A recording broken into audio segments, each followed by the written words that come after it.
Welcome to Speed Reads. Start making sense. Discover the psychology and behavioral science of existentialism and why it holds the secret to crafting a fulfilling life, even in dark times. The scene is Paris, in the summer of 1949. Since the end of the war and the liberation of France, tourists once again flock to the famous cafes and attractions in an atmosphere of heady post-war optimism. A revival of art and culture is underway alongside the rebuilding of Europe, and it is having a ripple effect felt around the world. Three central figures in this intellectual flourishing are seated around one sunny sidewalk table, lighting cigarette after cigarette as they discuss the events, politics, and trends of the day. They may appear a motley crew, the tall, dashing Algerian-born Albert Camus, next to the shorter, bespectacled and gravel-voiced Sartre, who seems to look in all directions at once. Seated between is Simone de Beauvoir, whose publication of The Second Sex that same year will essentially launch the second wave of feminism and change culture forever. Looking every inch the fashionable French madame, she is at this table not as a fashion statement, but an intellectual equal. Together with several other influential thinkers, they are known as existentialists, a name synonymous nowadays with grim, mid-century alienation. But these thinkers and writers were anything but dark and dour, shot through with passions and inconsistencies and very human frailties. Their embrace of what is, instead of what ought to be, became a surprisingly uplifting philosophy that has influenced generations to embrace life more fully.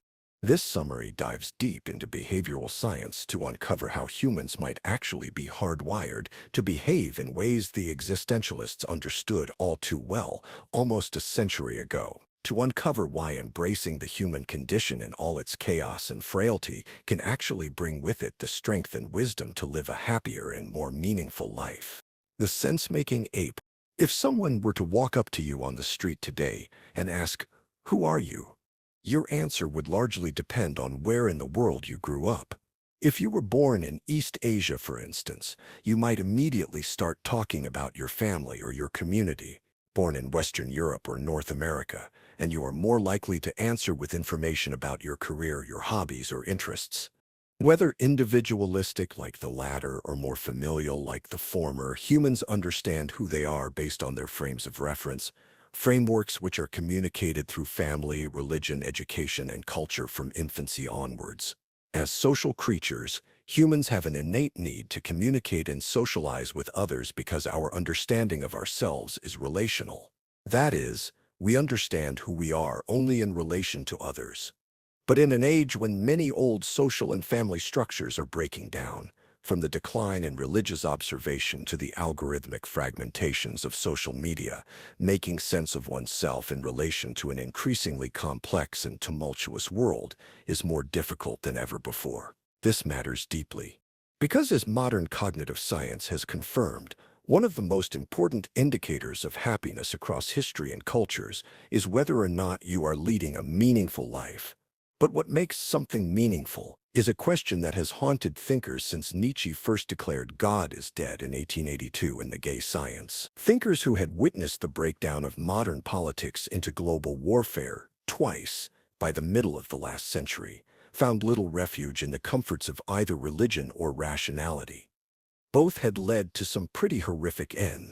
Poet W. H. Auden wrote a lengthy poem about it in 1947 called The Age of Anxiety, which poured out the disillusionment, fear, and uncertainty of living through a collapse of social meaning. Many feel deep resonance with his words today, finding in the current moment of climate crisis, authoritarianism, and increasing inequality a powerful echo of Auden's time. For your life to make sense to you, you must find a way to make meaning of it, even in an age of anxiety. That's where a variety of strategies of the existentialists come in.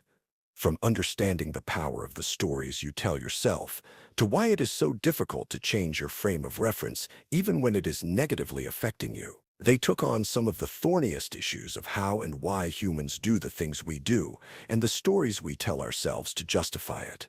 The power of stories. One of the most recognized names in the existential movement was Albert Camus, whose infamous life included a childhood in poverty, immigration to Paris, and time spent in the French resistance during the Second World War. Though he disavowed the title, existentialist, his work launched him into the center of the movement by illuminating the idea of the absurd. Humans land in the absurd when the stories they've made up to understand themselves and the world around them break down because of circumstances beyond their control. Someone who always found fulfillment in a particular career suddenly being unemployed, for instance, or one who identified with a particular social group finding themselves ostracized or isolated. What brings on anxiety and depression is the failure to find new frameworks for meaning when life breaks apart the old one. This is particularly true when the stories we tell ourselves about who we are contradict our own actions or show inconsistencies with our character. When we're confronted with evidence of thoughtlessness, but we consider ourselves thoughtful, for instance, or when we are called out for being stingy and we think of ourselves as generous, it is likely that you know someone who can paint themselves as a victim of almost any circumstance. That's evidence of active meaning-making and the need to reconcile one's innate view of oneself and make the story fit around it. Camus advocated for a conscious embrace of this aspect of the human condition. To understand that what you think of as yourself is really an ongoing narrative made up of the stories you tell yourself to make sense of the world and yourself. If you've got a preconceived notion of yourself as either good or bad as a person, this notion will often guide your choices in life and confirm this belief. So if you tell yourself that you deserve supportive friends and partnerships, and the world is full of good people to know, you'll likely end up with just that. If you believe that you deserve negativity, degradation, or isolation, you'll likely find that to be true as well. So understanding the stories you tell about yourself is vital to building a strong self-concept, and a strong self-concept can help you feel anchored in an anxious world. Camus felt that it was inevitable that our stories about ourselves were going to break down at times, and everyone would find themselves in the absurd now and again. Strategically, the poet Walt Whitman embraced his contradictions, celebrating that he contained multitudes within himself in the opening lines of his influential poem Leaves of Grass. Acknowledging this multitude is the first step toward awareness. Understanding that what you are is really a story you've made up gives you the power to shape the tale or change the script to craft a tale that you want to tell. Faking it or making it. If what we think of as the self is really a story made up to explain ourselves and our relation to the world, narratives take on an outsized importance in human society. But it isn't until adolescence that our inner narrative starts to become consistent. To understand why stories are so central to meaning, look no further than young children. In the first decade or so of life, children lack meaningful frameworks for understanding the world acquired through experience. So everything should feel overwhelming and chaotic. But the pioneering Swiss child psychologist Jean Piaget found quite the opposite to be true. He found through extensive observation that children assign meaning according to their existing frame of reference and actively extend it to fit new ones. If you've spent time with children, you know that they spin endless tales attempting to incorporate new ideas into their existing worldview to make sense of what happens around them, often with hilarious results. So a child who is told they will attend their cousin's recital might never ask what a recital is. When they are told to dress up for it, they might think a recital is like the church services they've attended, where people dress up on Sunday. When the recital is in the evening, the child might start explaining that a recital is like seeing a movie or eating at a restaurant, as the family does at night. They are faking a meaning for something unfamiliar by relating it to familiar things. Only when they actually see the performance do they have a story to fit the meaning of recital into their world. And this tendency to fit what is new into what already exists in our worldview persists well into adulthood, with some startling consequences. Simone de Beauvoir noted in her groundbreaking work that many women supported patriarchal structures in their homes and communities that actively oppressed them. These systems and beliefs were so familiar, so deeply woven into their sense-making worldview, that they perceived them as benign instead of malignant. This human tendency to hang on to the familiar also impedes scientific progress. While scientific breakthroughs happen overnight, Scientific paradigm shifts take much, much longer. For centuries, Ptolemy's view that the Earth was fixed and at the center of the universe had been the reigning paradigm, but subsequent observations had to be warped and distorted to keep the evidence from contradicting the erroneous core belief. Like children, scientists were faking the meaning of the evidence to fit their worldview and not making their worldview expand to incorporate the evidence. And though Nicholas Copernicus published the theory of a sun-centered cosmology in 1563, it took another century and Galileo's telescopic confirmations to shift the paradigm, not because astronomers changed their minds, but because those who held the previous view died out, and those younger generations familiar with the viewpoint became dominant. This is also why people so often vote against their own interests, support public viewpoints that contradict their private experience, or support policies and politics that oppress them, because these ways of thinking are deeply familiar and have made order out of a chaotic world thus far. To tell new stories about the world, you have to confront the absurd and tolerate the unfamiliar until it can become the new normal. Don't be a stranger. One of the most famous characters in existentialist literature is Meursault, the protagonist of Camus' famous novel, The Stranger. Disconnected from all meaning in the world around him, he is blasé about his mother's death, murders a man without remorse, and lives in total alienation from the people and events around him. The character served for Camus as a cautionary tale of what can happen when a person tries to forgo the idea of meaning altogether. Their empty existence fails to weave together isolated incidents and people into any sort of meaningful narrative, and they fail at being fully human. Thus, the most powerful encouragement coming from existential thinkers is to build yourself a meaningful life, to stop faking meaning in relation to others and start making it for yourself.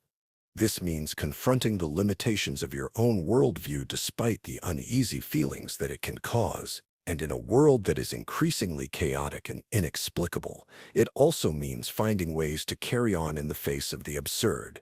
A great way to do that is to ground yourself when you find yourself feeling adrift. When your worldview is inadequate to cope with your circumstances, focus on things that have proven meaningful to you, be it choosing to spend more time in nature when things feel chaotic, or finding activities that bring you joy when circumstances make your world feel bleak. The key is to engage instead of suppressing these feelings and faking wellness. Jean-Paul Sartre tackled this aspect of existence in his work, arguing that while we didn't ask to be here or to face the kind of circumstances that we do, we are nonetheless responsible for our choices. This is a rock-bottom existentialist idea. If nothing has any meaning beyond the one we give it, then the only meaningful life is one in which we actively make choices and embrace the consequences. In this way, existentialist thought calls us to flip the script on what it means to thrive in a meaningless universe. Instead of feeling like a victim of circumstance, you can view life as an endless series of possibilities and choices to make. Of course, this staggering level of freedom comes with some alienating downsides if you fail to find meaning with and through others. But grounding yourself in what is meaningful to you, and resisting the urge to rationalize your inconsistencies and engage with them instead, gives the creation of meaning a pride of place in your life. It can empower you to root out cognitive dissonances and make choices that align with your values and ethics, even adopt new frames of reference entirely. In embracing an existential life, you give yourself permission to change your mind in the face of new experiences or evidence. You take responsibility for the choices you make and build a life that is meaningful choice by choice. You start making sense of your life instead of faking it. But as both cognitive and social science has confirmed, you'll be all the happier for it. Final summary.